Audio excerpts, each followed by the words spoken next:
Hi guys, Totallydubbed here, and today I'm doing a video review on the Creative Pebble Plus 2.1 PC slash laptop speakers, or even smartphone speakers. Now the speakers you can see in front of you, the two small ones here and then there's a subwoofer at the bottom, which I'll show you in a bit, can be found for £35. Yes, that's right, £35. In the US it's $40, so that means it's extremely affordable and, basically appeals to the mass market. Now in comparison to the normal Pebble speakers, not the Pebble Plus, this has a dedicated subwoofer and therefore extends lower than the normal Pebble, which extends to around 100 Hz, whereas these extend down to 50 Hz. Now bearing in mind you're talking about £35 speakers, that's pretty impressive for what you get. Now let's go into the build quality and design first. So in terms of cables, there is a lot of cable which runs all the way around. Some people online complain about how long the cable is. Personally, I think it works quite well, simply because this is a desktop type of speaker. Of course, if you have a laptop or something more portable, it will be quite annoying to have all the cables running. So you've got one cable running from left and right channel, you've got another cable going to the subwoofer, another cable going to the USB, and another cable going to your DAC or whatever it might be. Now the actual design of the speaker is pretty nice. It's pretty small, as you can see. It kind of fits in my hand pretty well. It's very lightweight as well, and they're also angled at 45 degrees, so therefore if you put them down at a desk like so, they're going to be pointing towards your head, which is exactly what you want. They've got a sort of glossy front panel here, and then you've got obviously the speaker driver. This has also got like a goldish color, which looks pretty nice, nothing to complain about. The outer part of it is not glossy, it's matte, which I like, therefore it doesn't really attract fingerprints unlike this front panel does, and therefore will also be easier to clean if you well, obviously you'd clean your desk. So the left side has got no sort of other connections.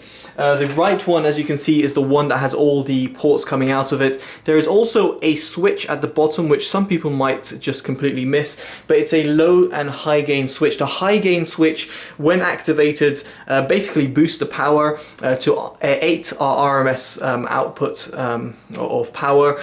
This will need to be connected to a USB port that has 5V 2A output. So therefore, like a fast charger or a USB port on your PC that has that. Not all ports will have it, or not all chargers will have it. So just bear in mind that this will only work in with a certain power input. Other than that, you've got a volume toggle over here, which has a nice little clicking sound to indicate it's on and off, and of course you've got the green light as well to indicate it there. Now the volume knob itself hasn't got sort of a clicky sort of feel to it, it's quite loose, but that said, it's quite nice in order for adjustments. Now in terms of the subwoofer itself, it can be disconnected. If I just bring it here, it's actually super light. It's a small little unit. As you can see, the driver underneath, it's got 4 little stands. It's extremely lightweight, which is never a great sign when it comes to speakers, but I must say in terms of what it adds to the overall sound, it's fantastic. As you can see, it's got a single subwoofer input, and quite simply, if you just unplug it, then therefore it'll no longer be working. But what I would suggest is definitely place this on the floor or on the bottom of your cabinet or something, in order to get like the best sound from it. Just placing it back into my IKEA Freddy desk. Now without further ado, let's go into a sound demo. Now this is connected via a 1,800 pound USB DAC. Now that seems utterly ridiculous, and it really truly is. However, the only reason I'm doing this is because my PC suffers from a lot of static noise in terms of my motherboard, and I don't have another USB sound card of sorts, and the only thing I can think of is plugging into a ridiculously expensive DAC. However, just for argument's sake, what I did is also plugged it into my smartphone, and then I also plugged it into my Microsoft Surface Go via the 3.5mm jack. What I found there is that the actual volume that it's able to achieve is actually pretty impressive for the size. So therefore, without having a DAC which is adjusting the volume, I've just used a source device, so to speak, to see how loud it went. Now in terms of overall volume, it's loud enough for a small sized room, in terms of a bedroom size. I wouldn't take it into the living room as such. I think you'd be fine, but you might want a bit more volume if you're in the living room. So bearing in mind that, again, these are £35 speakers made for kind of like the desktop sort of space. It's just worth bearing in mind, because some people might be like, oh, I could just use it from my TV, for example. I just think that's a silly idea, but nevertheless, it's just worth mentioning because everyone's kind of different. Now, without further ado, let's go into a little sound demo, and then I'll from there I'll go into my opinions and thoughts, because my camera won't be able to pick up everything. The music that I've got will be linked down in the description below, so without further ado, let's get into it.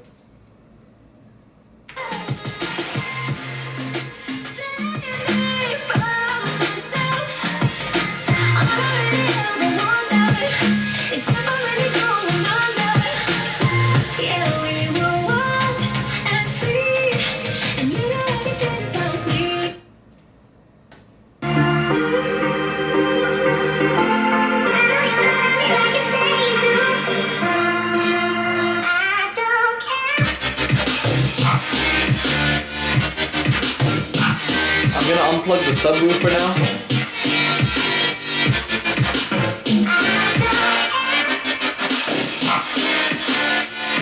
I'm plugging it back in now.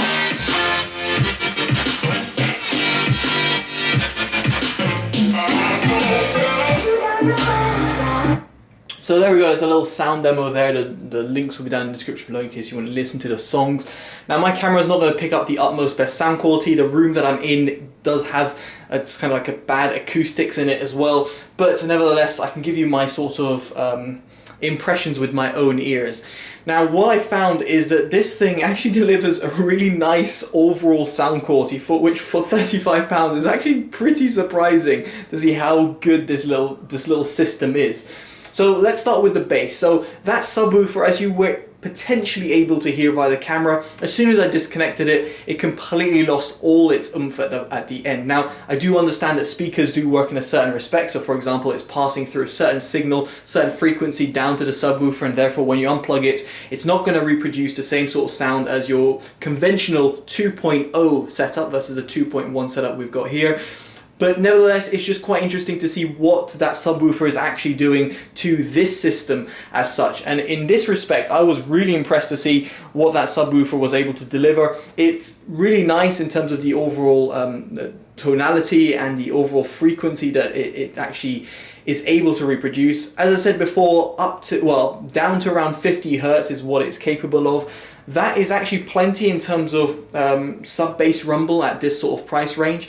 And in terms of the mid-bass, it's actually pretty controlled. It doesn't have too much wobble, it doesn't sound too uncontrolled. But that said, it's not as crystal clear as some higher end systems. Still, all things considered, and given the little tiny size of that subwoofer, it's absolutely impressive to hear the actual bass quantity and the quality.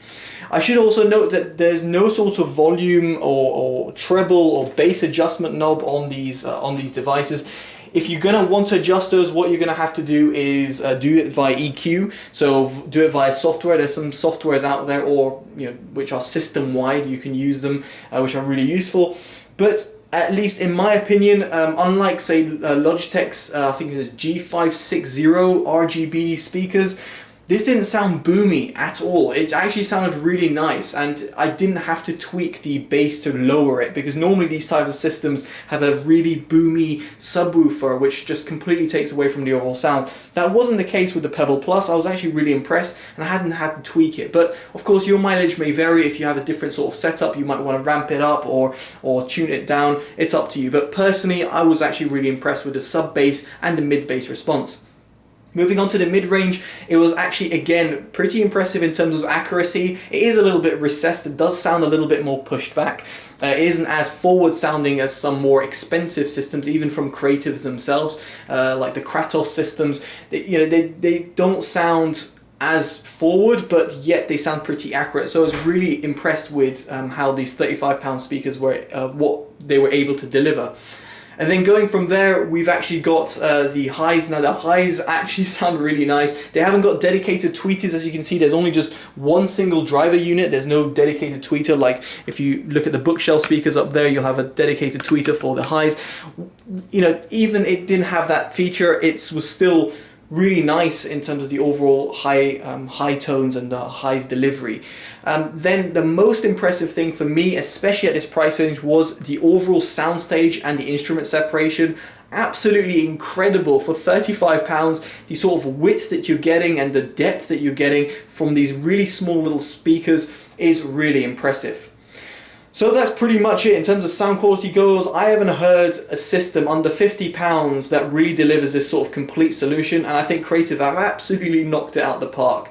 So I highly suggest these if you're on a budget under £50 or under $50. These are absolutely recommended. I would go out and actively buy them and actively recommend them. So that's it, guys. Hopefully you've enjoyed this review. If you have, make sure you give it a like, subscribe, comment if you've got any questions, and make sure you check in the links in the description below for any alternatives. Take care, guys. Totally Dubbed out. Bye bye.